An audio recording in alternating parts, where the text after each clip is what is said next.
Il y a eu plein de choses assez folles organisées par les streamers pendant toute la durée de l'événement.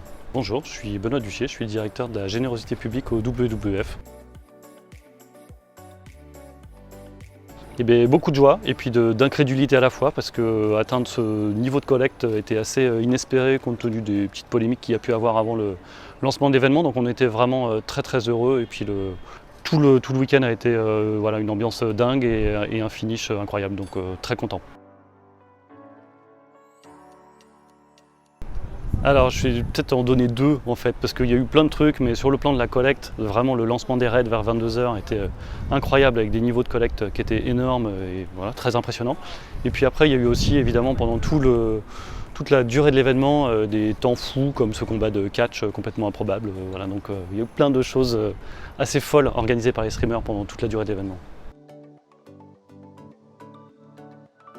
À 22 h, le site de paiement a quasiment planté. Donc là, effectivement, grosse angoisse parce qu'on voyait les dons qui tombaient, puis tout d'un coup, quasiment plus rien.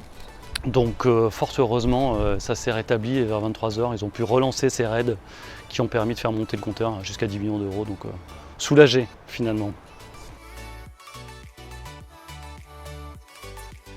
Bon, on n'a pas vu beaucoup de pandas sur cet événement, mais du coup le moment le plus VVF, ça a été celui où Arnaud, directeur des programmes, a pu exposer ce qu'on fait au quotidien sur les différents terrains et puis les problématiques sur lesquelles on travaille. Donc voilà, pour moi c'était celui-là, le plus VVF.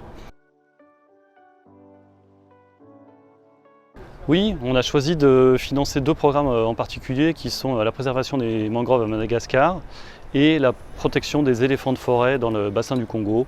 Et puis compte tenu du niveau de collecte obtenu, il est probable que ça vienne aussi financer un peu d'autres projets qui restent à déterminer, peut-être plus en métropole ceux-là. On invite tous ceux qui se sont mobilisés pendant l'événement à s'abonner à nos réseaux sociaux ou à notre newsletter pour avoir des infos sur ce qui va être fait avec les sommes collectées pendant l'événement. Puis on espère bien qu'on pourra emmener Zerator et Dash sur le terrain, eux aussi, pour qu'ils vous racontent concrètement ce qu'ils voient.